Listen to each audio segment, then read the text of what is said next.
Sisyphus pushing that stone, I pulled an atlas and shrugged that load. No more blue screens, those sirens that called vanished when I cut loose the net. Silence filled the void and my weary soul went to the mountains to cleanse my soul. Solitude surrounded me,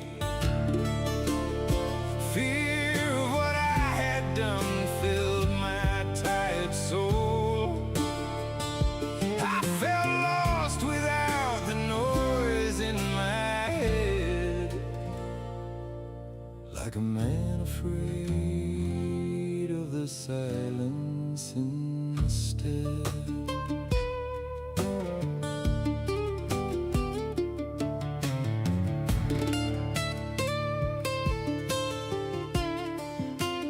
Deep in Appalachia, I found a trail, riparian sounds all around. The sky was misty gray. My cloak could not stop the damp, dark and cold along the way, till a stone beside the path offered a respite from the toil. Solitude surrounded me,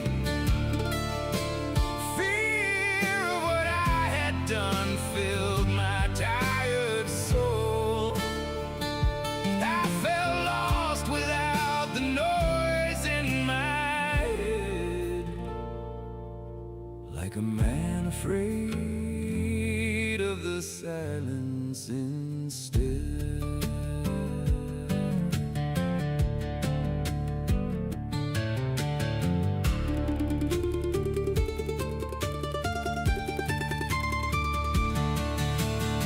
The cold hard stone, the forest dark and wet, solitude consumed me, yet I was not alone. I sat in communion with God, absorbed by the silence, and my Maker's glory moved softly through my soul.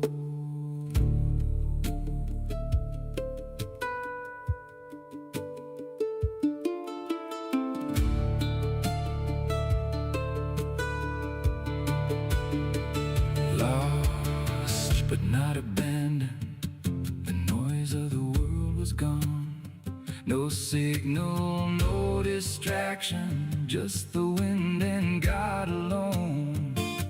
And somewhere in the stillness, beneath the pine and storm, the burden I had carried didn't feel so heavy anymore. Solitude surrounded me, but peace replaced the fear inside my soul. The silence no longer haunted my head, for the Lord had filled the emptiness instead. So if the world grows louder and your spirit grows thin, go walk among the mountains and let the silence in. For sometimes God speaks softly when no machines control, and you may finally find yourself in solitude.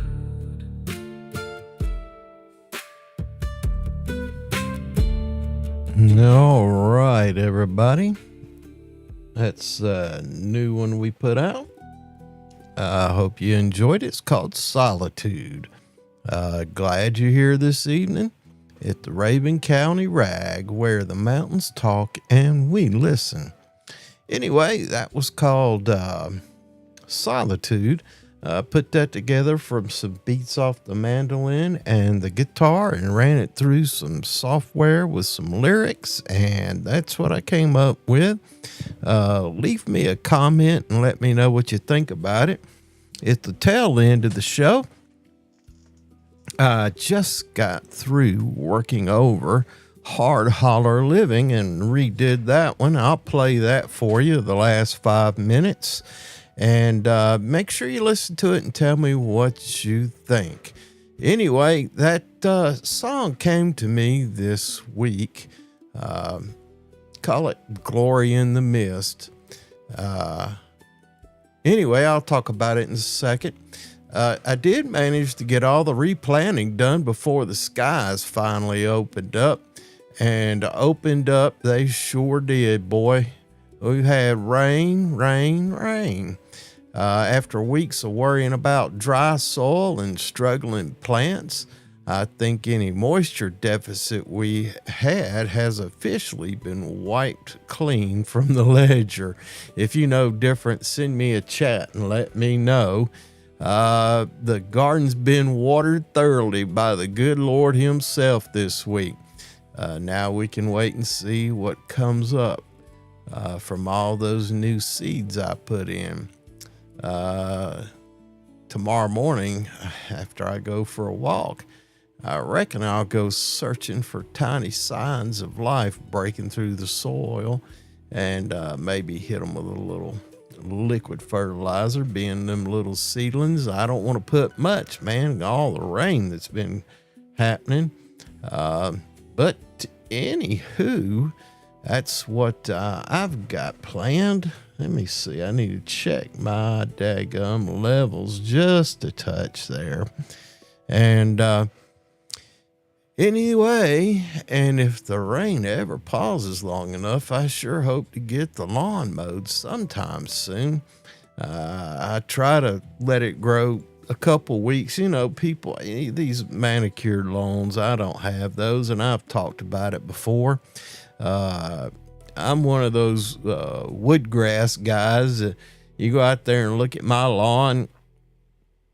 I leave it high. I'll cut it high, at least 4 inches, 5 inches high when I do cut it. And then I'll wait a couple of weeks for it and let the roots get all their nourishment. And if there's any wildflowers in there, they'll get going. And I like to preserve all the legumaceae that's in there. That's commonly known as clover.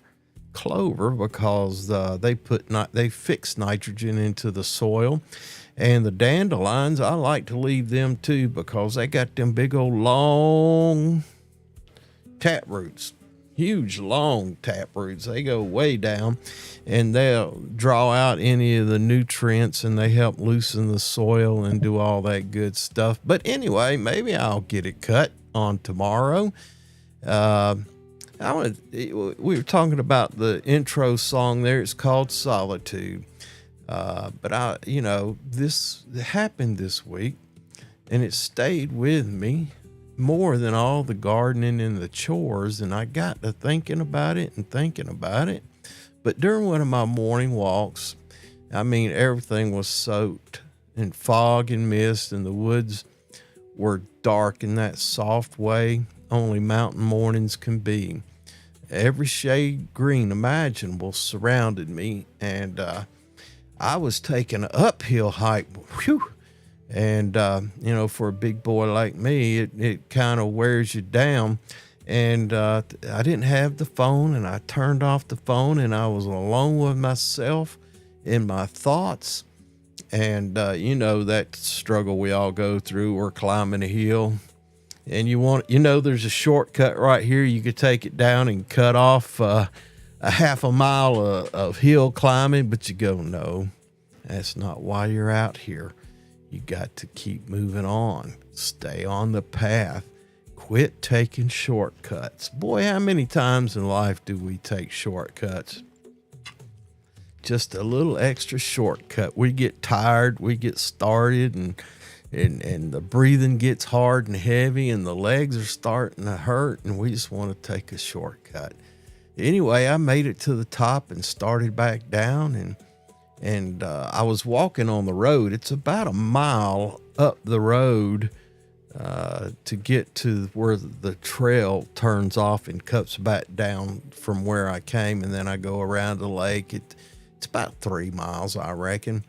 But I got down toward the stream after coming off the hill there, and I could hear the stream, and I thought to myself, you know, I made that hill climb, and the rest of this walk is relatively flat ground, so all I'll be doing is stretching my legs.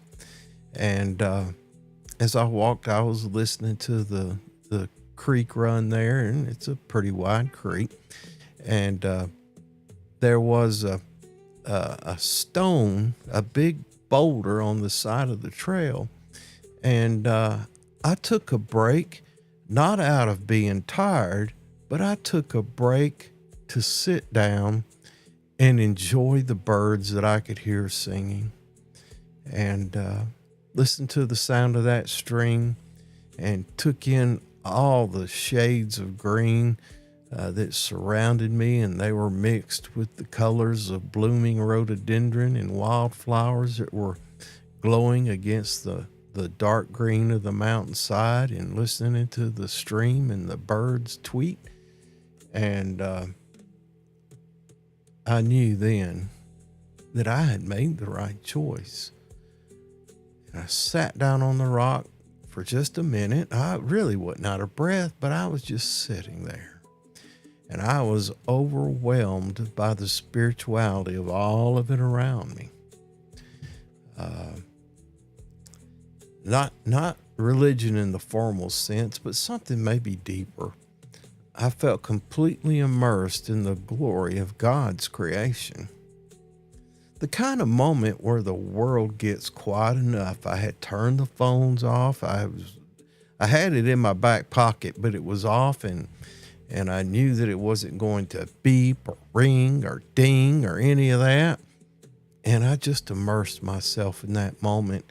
And it might have been 10 minutes. It might have been an hour. I don't know how long it lasts. But it's the kind of moment where the world gets quiet enough that your spirit can finally hear something again. And that little bit of rest, that little bit of moment by that trail, listening to those sounds and basking in the nature, God's nature, it revitalized me, not only physically, but spiritually. And it reminded me exactly why I choose to live where I do. Not to conquer any mountains, not to escape the world, but to remain connected to something larger than myself. And that's when I got home. I dwelled on it for a day or two. And I wrote down some words, jotted some words, and got the mando out and played a couple licks on the mando, tried to get the feel for it in the guitar, and put them together, and ran it through this software, and it kind of generated the sound for me, and I liked it. And so I decided to share it with you tonight. If you go back and listen to it and you want to get a copy of it, heck, I don't care. Contact me. I'll send you a copy of it. Don't make no difference to me. But before we go any further tonight, let's remember why we gather. We're a community. Let me turn that down a little bit. We're a community of like-minded people with common interest in hunting, fishing, protecting our community, our culture, families, and the environment. Excuse me. And we come together to exchange ideas, resources, and information. And tonight we're going to talk a little bit about gratitude, because these mountains still have a way of restoring the soul if we allow them to. Send me a chat. Jump in here and be a part of it. I'd really like to,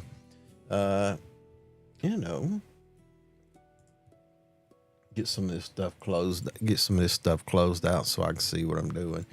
But feel free to hop in here and be a part of the discussion. I turned the light up a little bit. Maybe that'll make a difference. But I don't have to stick to this script that I try to put out there. If somebody comes in with a different approach or something different to say, hey man, jump right in. We'll talk about something else. But as long as I'm sitting here by myself, I am going to go with the script. Anyway, these mountains.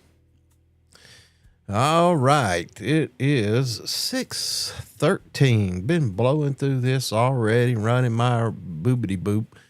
Anyway, let's go and do some hunting, fishing, and outdoors report. And the quiet season begins. Turkey season is now closed across Georgia, and the woods enter that quieter transition period between spring excitement and summer preparation. And honestly, this may be one of the most beautiful times of year to simply observe the mountains. Saw somebody the other night post a video from the Ring doorbell, had that old mountain lion screaming in the background. That's just right up the road here. I've heard them camping, but that's been a long time ago. That's been a long time ago, a couple decades before, when I used to be more avid about camping than I am now. Excuse me. Been going since 4:30 this morning. Anyway, and honestly, this may be one of the most beautiful times of year to simply observe the mountains without the pressure of a season opening or closing. Folks can scout peacefully, kind of like I did when that song came upon me. I'm out there just making observations, study wildlife movement. Crazy squirrels. Hey, if anybody wants to do some squirrel season when the season opens up, let me know. I walked out on the back porch the other night, checked the weather, and dove flew off because the wife keeps them happily fed. I bet we got 4 or 5 pairs now, and I expect that'll blow up to 12 pairs by the end of the summer. And I walked out there and I saw all of a sudden like a bunch of rats. Somebody turned the light on. I guarantee you there's 10 or 12 gray squirrels out there under that bird feeder with them doves trying to get their bellies full. So it's going to be quite a few squirrels available around my place this coming fall. If y'all want them, just get in touch with me. You can come get you 2 or 3 squirrel dinners I got going on just here in the yard. And boy, I don't want to see them. My tomatoes is coming in and all this stuff. If they become a pest, I may have to take some drastic measures. I really don't want to. But anyway, get out there and explore the ridges and the creeks and reconnect with the land itself. And now is an excellent time for trail maintenance, plot planning, stand repair, of course, habitat observation, learning how the wildlife moves through the growing season. Had a couple deers up there in my darn blueberry patch. I ain't gonna say nothing. That blueberry patch was here before I bought the place, and I keep it kind of cleaned out the best I can so that they'll be available. Man, I know if I'd been through this winter, I'd be hankering for some of them fresh blueberries too, but they're not blue yet. I know they ain't. They's up there picking out green leaves and probably eating tips and all that stuff. And also, it's a good time to make sure your firing lanes are clear. Thinking about those deer out there, I got my son-in-law hunts pretty regularly. He's been hunting down below the house, and I've been telling him there's a deer run. I've even taken the grandson up there and walked it with him, where they're running from north to south on I guess it's a southerly slope, and they got a pretty good trail wore down through there, and there's probably 4 or 5 does that use that on a regular basis. And then them old bucks, they come creeping around when the year changes to their season. But anyway, because successful hunting seasons are often built quietly during the off season, get out there, man. Admittedly, I'm not a big deer hunter or any kind of hunter anymore, but I am out in the wilderness at least several hours a week. And plus all the time I spend here in the landscape, and I've made the landscape conducive to various wildlife. There's been plenty of stuff captured on cameras around here, but get out there, man. Get out there in this, get out there in your environment. Also the fishing, I've made several observations on the fish. The brim are still on the bed. I've seen some yearling bass starting to school and swimming the perimeter of the lake. I've seen the old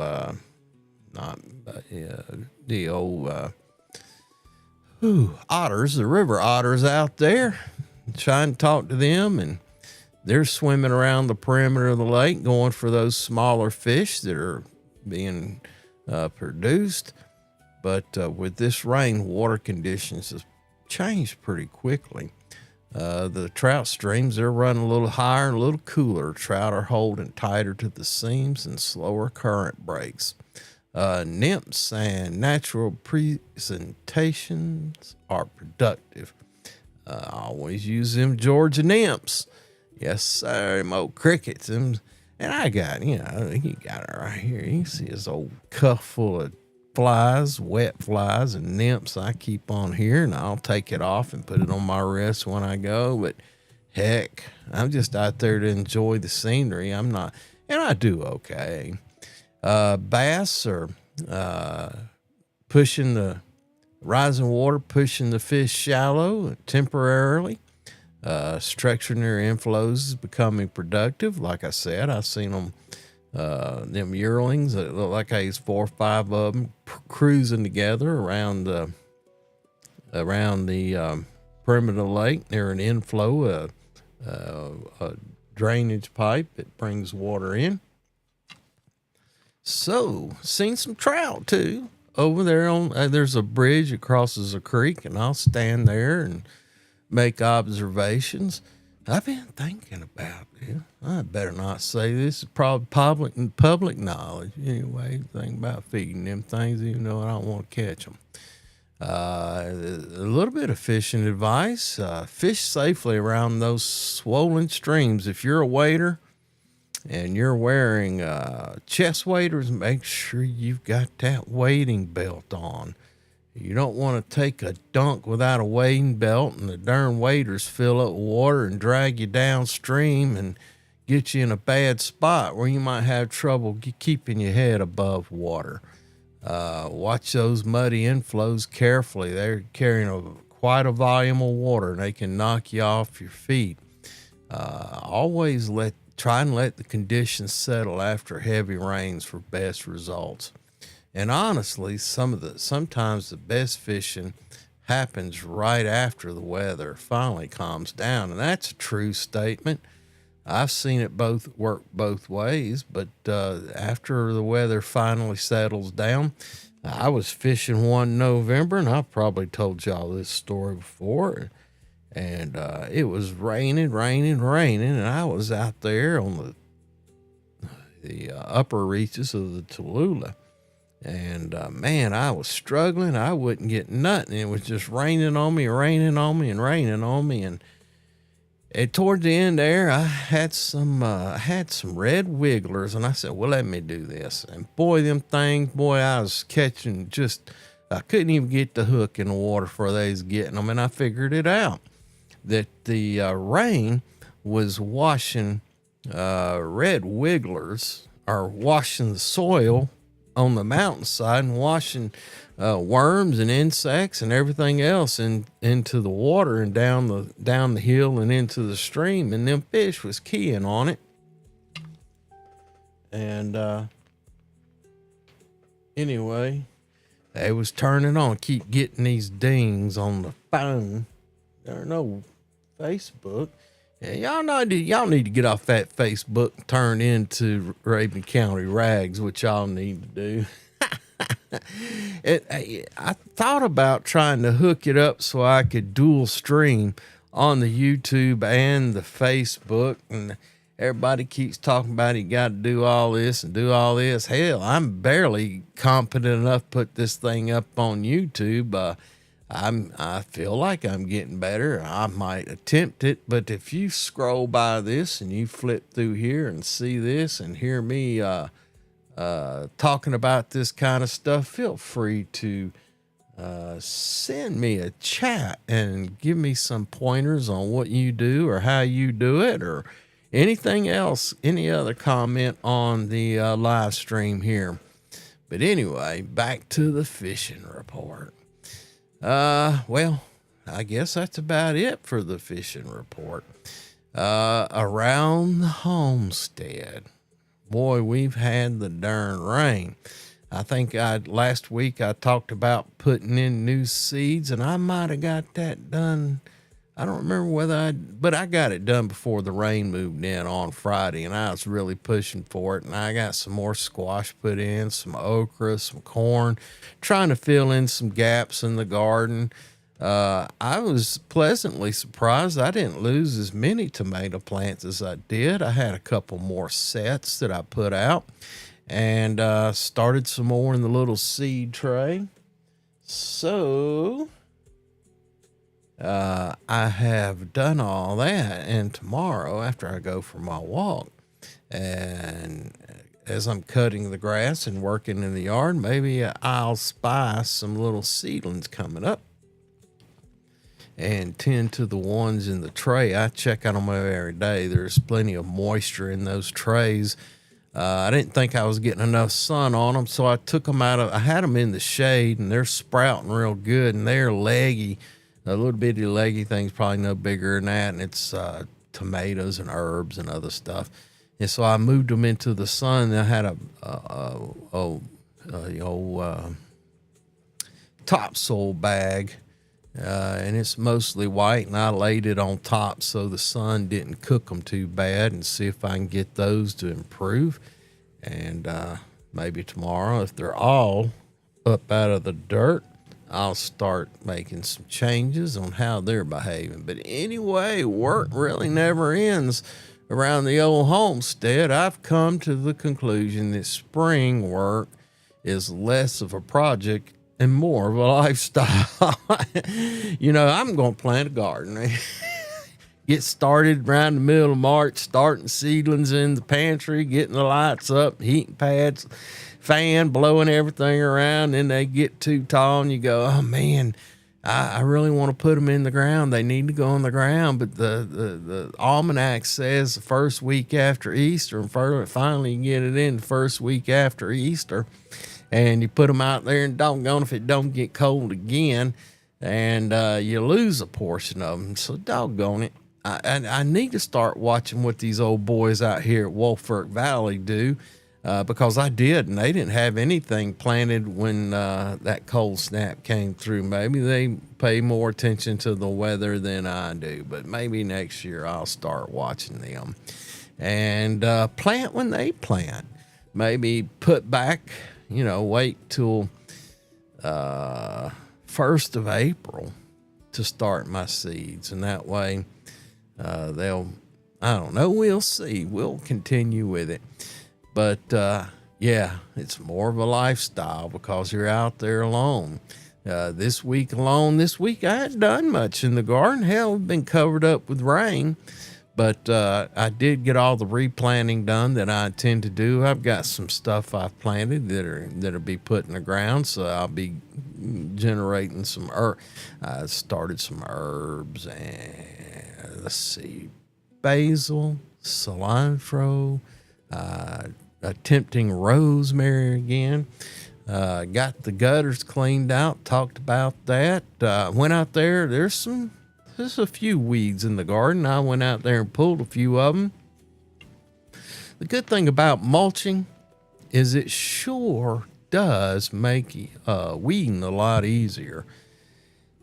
And I've got some poke out there, and I keep thinking, well, do I want to I normally let one of them grow call it an ornamental. Everybody comes and looks, sees a big old poke plant out in the yard, and I go, yeah, that's my ornamental poke. But anyway, you got all the weeding, the trimming, seed starting, mowing, the planter maintenance, getting all the planters, general cleanup, and have it all stayed in steady rotation.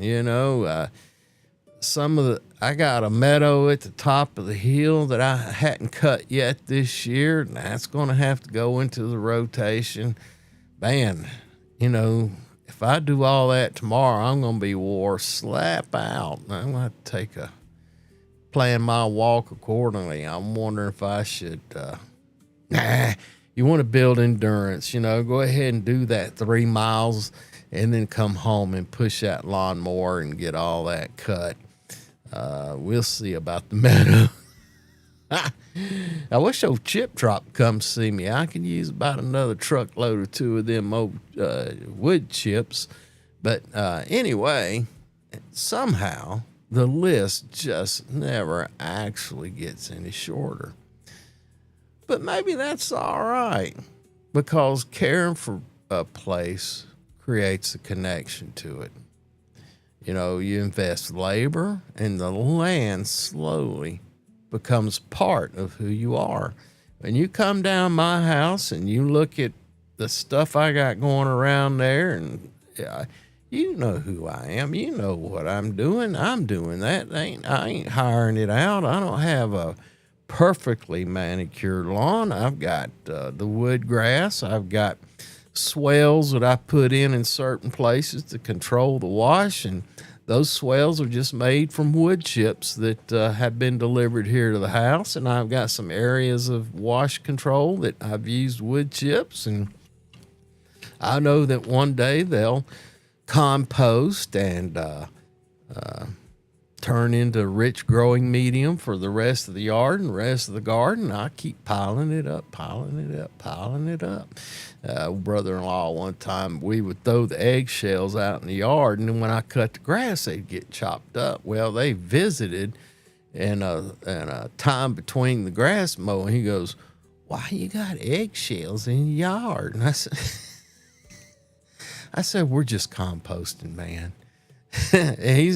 And I love them. They're great people. They're family. They just do things different. They throw that stuff away and keep their yard fertilized and refertilized and spray for bugs and throw all their coffee grounds away. I got a compost out front where I throw it, and it holds water, and that stuff composts in and washes down. And it's around the edge of the driveway, and it fills with water, and then the water washes those nutrients out, and it goes on down and promotes growth downstream from that little retention pond. And it's maybe 100 gallons of retention pond, if that, and it dries up, it soaks in, it never holds much water, but it does give an opportunity for nutrients to gather. And I use it's a place I've dug out in the hillside I use for fill and stuff like that. But anywho, I'm a safety guy, and we always got to talk about safety unless somebody jumps in with a chat and says hello or redirects me and sends me off on a tangent. And that's easy to do. But safety, we got wet weather out there, and several days of rain creates hazards that people often underestimate. Outdoor safety, slick grass and muddy boots. I got a slope out here where I put in a set of steps back behind me, ain't they? Where anything? Yeah, back over that way on the outside of the house. And I busted my hiney so many times over there. It's got pine straw on it. Pine. It's a pine tree above it. Well, big old hemlock pines. And boy, that thing gets slippery. That's why I put in that set. That's another thing I got to do around here. Put in another set of steps to get up and down that slope. But man, I busted my hiney. And I've got washouts, a couple washouts I need to tend to. The grandson was out the other day, and I've got a little drainage ditch where a French drain ends, where I'm doing work toward the end of that and hadn't filled it in and made it complete yet. It's a work in progress, and he stepped in that thing and fell over. But they're hidden holes and washouts, and the decks, they stay pretty dry, except where the ramp goes down one side, and then the front porch steps, they get a little wet and they get a little slippery. The driveway's slippery. When I'm going up the driveway, sometimes I feel the rear end of the truck slip. And if you stop on that driveway, brother, you're going to have to back down when it's rain or wet or snowy or anything like that. And they were talking about a ponding water in the road. The water was coming up over the hood of some trucks and whatever and splashing everybody. So you got to deal with that and reduce visibility on these mountain roads. I'm at 2,200 feet. It looks foggy, but if I go to town, it's clear because they're below the clouds and I'm at the clouds when it gets to really heavy skies.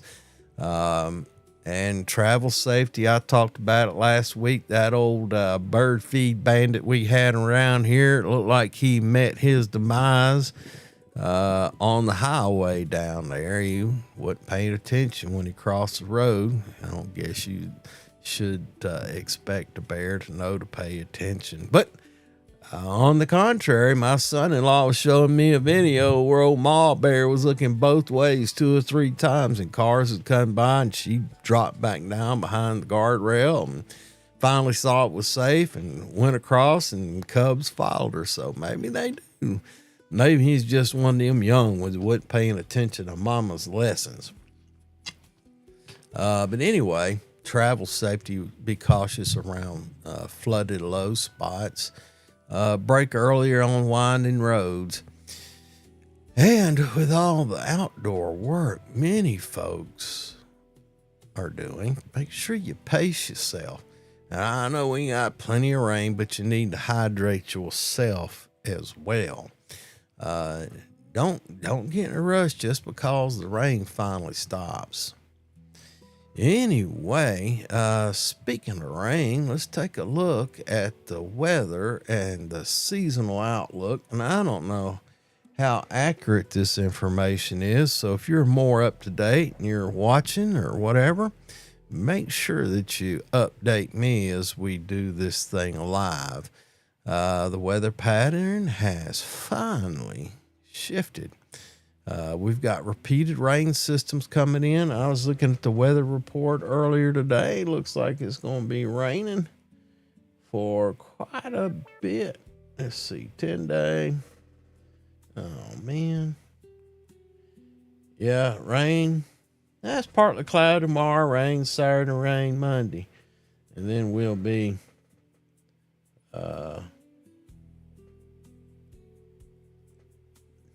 and everybody wants your time. You can't look at nothing on your phone without somebody wanting a piece of your attention.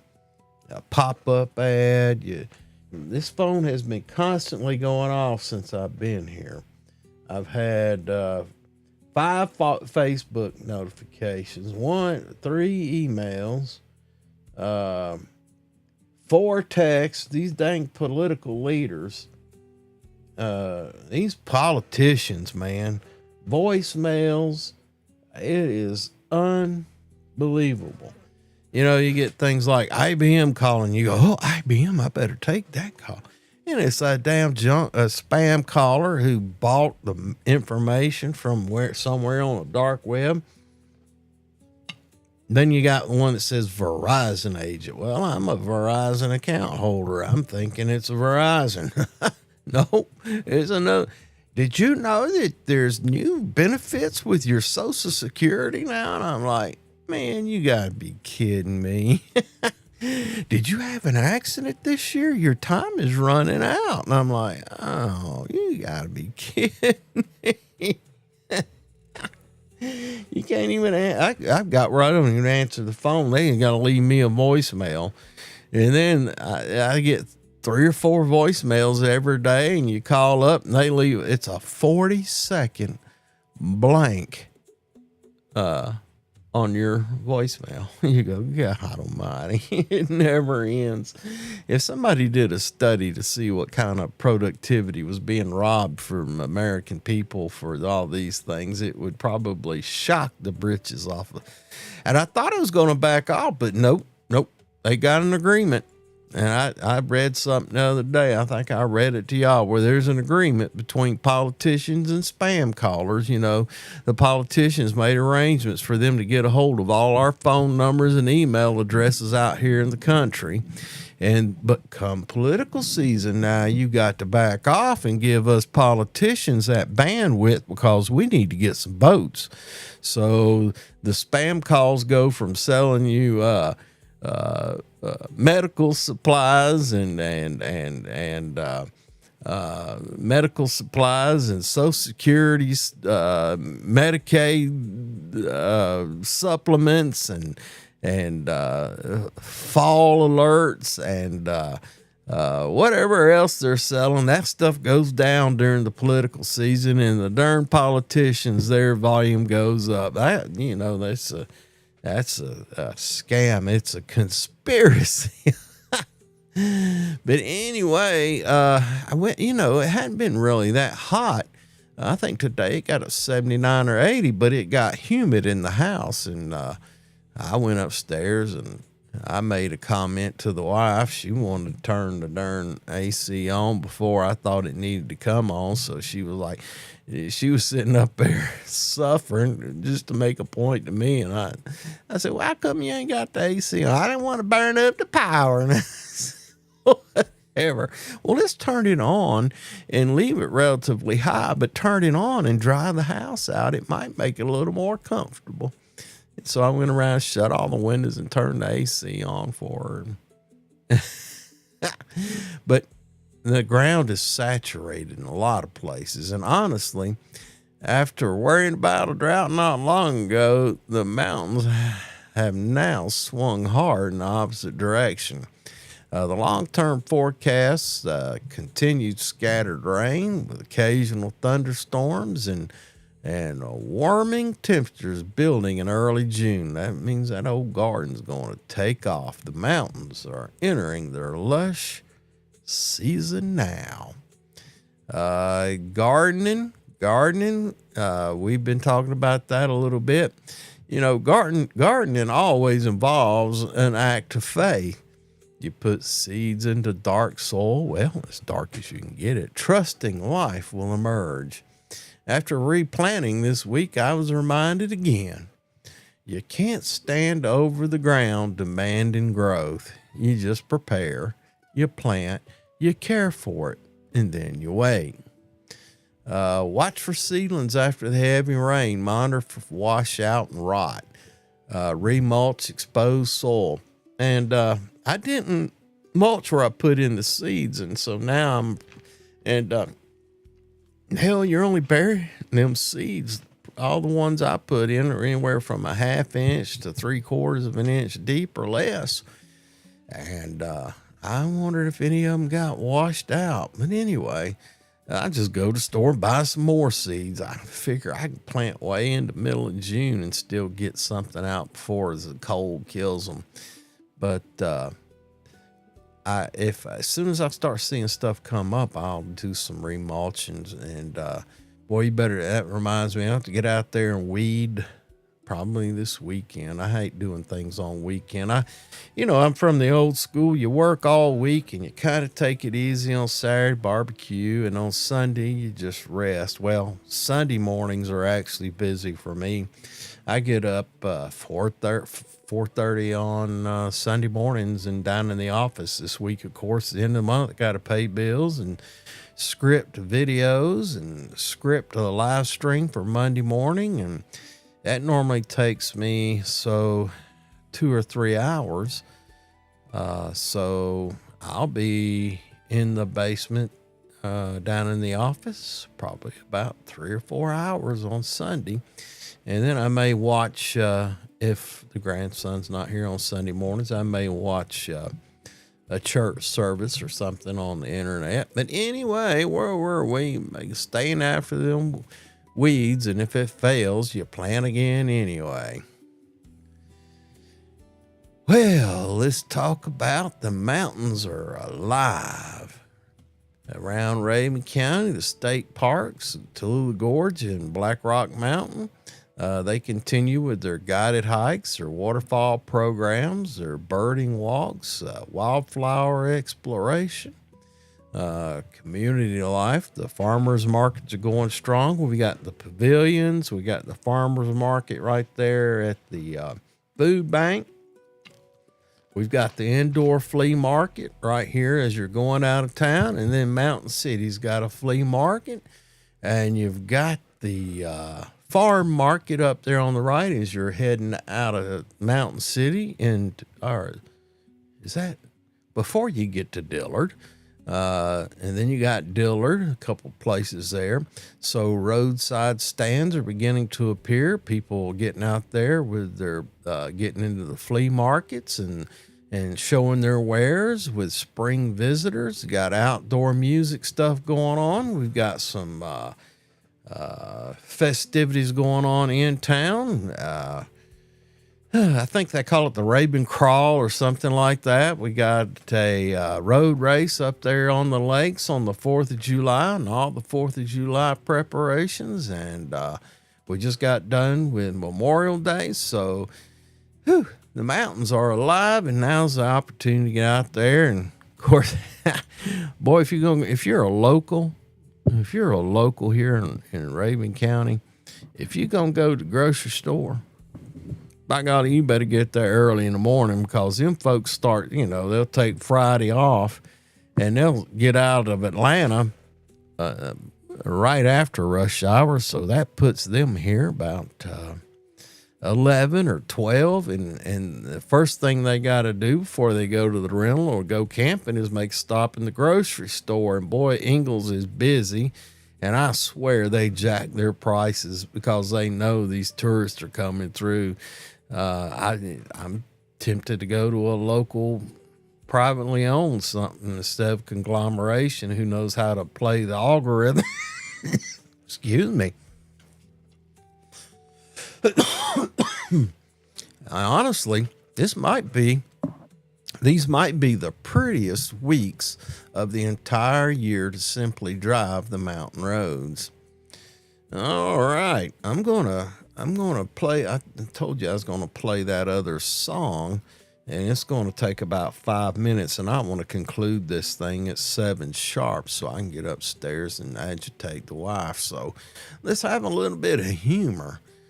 It's been raining too much when mosquitoes start filing property claims. Granddaddy used to say mountain weather is just God reminding us we're not in charge. And every Appalachian gardener knows if you get the perfect rain, the weeds will celebrate before the vegetables do. That's the darn truth. Hey, listen, you know, one thing that I've not been putting into this script and I need to change is, you know, one of our tenets in our mission statement is we come here to share resources and information. And that's one thing I've been real slack on, and I want to make sure we get that done. I've gotten a couple things by posting it. I got a disc for a discata. I still haven't made it yet. I've gotten some mulch hay. It's under the basement. I used it last year, and I've got 3 bales left, but I need to get some more. And I need a broad fork. So if any of you folks got a broad fork out there, send me a chat, send me a message, and let me know about that. I need a broad fork for working in the garden since I'm doing that. No tilling, you still got to get the soil aerated and broke up, and a broad fork is the best way to do that. So if you have a broad fork, or you know somebody's got one laying around in a barn or something they're not using, let me know.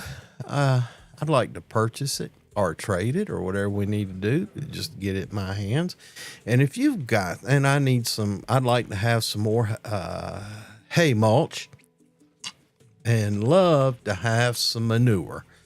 I would love to have some manure, preferably cow manure. I'll take chicken manure. I like that's high nitrogen. I know, and it'll go into a compost. I'm not going to put it directly in the garden, but I would like to keep working my compost. So that's the things I'm looking for. If you're looking for anything, if you're looking for a disc harrow, or you're looking for a tractor, or you're looking for some equipment that's you don't want to go pay retail for, I'm sure there's somebody in this county that has it in a barn who would love to see it go to use and get it out of their property and maybe trade something for it. So if you need something, make sure you send me a chat and I'll plug that in every week as we go about. But anyway, the things I'm looking for is broad fork, manure, preferably cow and chicken so I can compost it, and mulch hay. That's a broad fork and broad fork. So if y'all catch this part of the program, know I'm looking for it. See if you can't help me out. Anyway, tonight's shout outs. You know, I've been noticing the weather's warming up. You know, I walk year round, but I have noticed more and more people out walking, and it's really nice to see people out there walking, getting their exercise. And some of them have their dogs, and some of them are walking slow and taking pictures of flowers, and some of them are walking fast. Some of them have canes. Some of them are doing it at a blistering pace, and some of them are just strolling, and I'm somewhere in between, just out there getting a little stretching exercise, pumping the cortisol out of the body, and stretching the legs and all that. But get out and walk. If you just walk around your dadgum driveway or up the hill or down the hill out to the mailbox or whatever, get out and walk. Get out and do some gardening too. You know, I used to, as a young man, I would look and people, they'd be talking about things that are good for health, and gardening was always listed in it. And I didn't fully understand it. And I've always had a garden. I've always been busy, and it was always a task. It wasn't a lifestyle like it is now. But gardening is good for you. Get out there and work. It's hard for me to bend down. I have to come up with all kinds of ways to get up and down and get things planted. But at least you're out there stretching your body and doing the work. So get out there and garden. And people who stop long enough to appreciate the beauty, like I did this week, sitting on that boulder, looking at the world from a different set of eyes. And also those who understand that nature isn't separate from life. It is life. Nature is life. Because in a distracted world, people still, who still notice wonder are becoming rare. And I tell you what, that is one of the truths that I have discovered, that people get caught up in the digital world and hustling and bustling and raising children, and they forget where we all come from. And we come from nature, and we need to get back to nature. Now, I'm not talking about the preppers who get out there and think you should struggle, but get out there. Anywho, so before we close this thing out, when was the last time nature truly stopped you in your tracks? Was it a mountain sunrise? Was it the fog in the valleys? A wildlife encounter? A stream after rain? How about the wildflowers?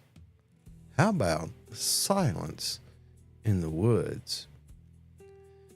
Because sometimes the mountains just don't impress us. Sometimes they heal us. Anyway, let's close it this way tonight.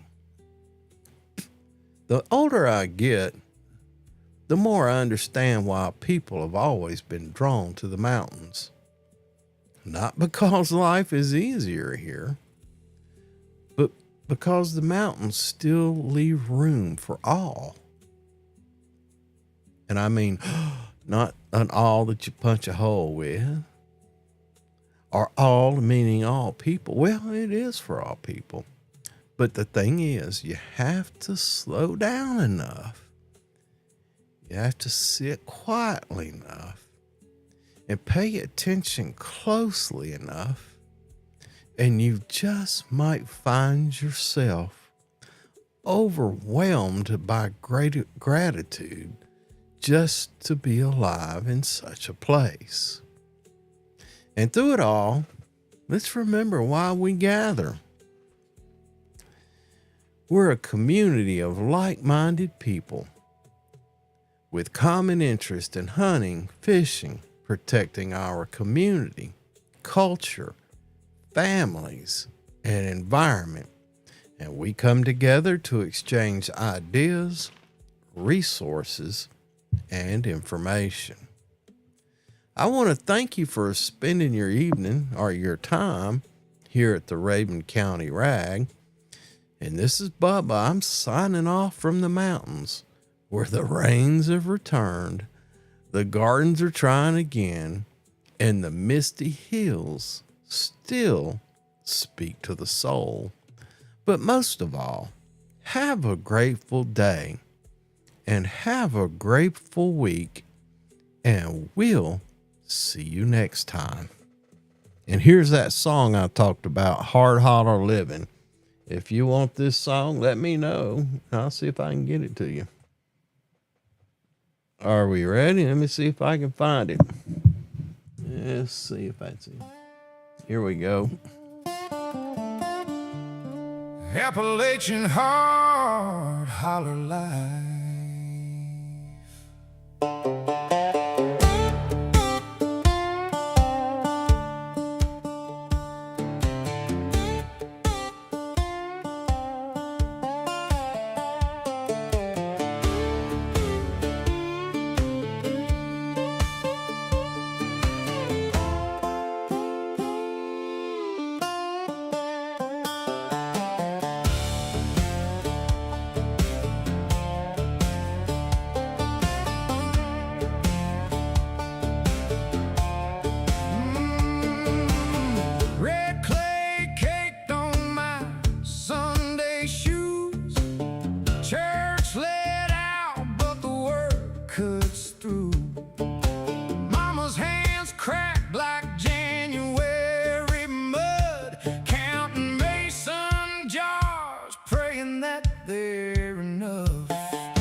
fight ain't